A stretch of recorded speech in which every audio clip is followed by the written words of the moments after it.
شناس بودم با دوست بی پدر بود.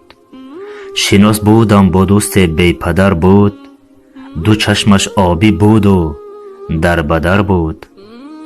شب و روز ناله داشت از بی پدری. بیچاره دوست با غم همسفر بود. به خود گفتم که این دوستی عزیزم چی آرزو داشته باشد در دل خود. شاید پدر به او پندی بگفته است که این پندها فراموشش نشد زود.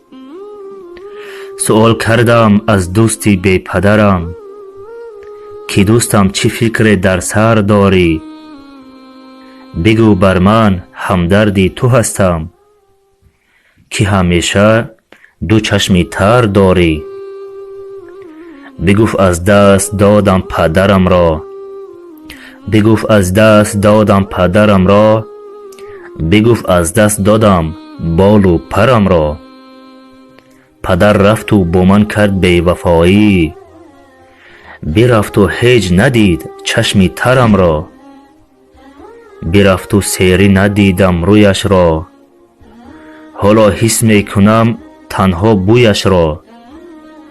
آخر هرگز فراموشش نکردم زیبایی حسن و روی و مویش را.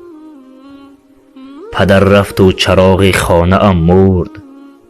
پدر رفت و چراغ خانه ام مرد. پدر رفت و با خود شادی را برد. پدر رفت و غم آمد بر سراغم.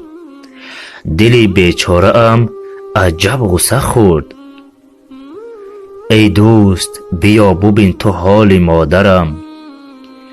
ای دوست بیا ببین تو حال مادرم.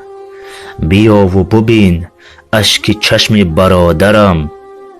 از بی پدری خوش چی عذابی کشیدیم.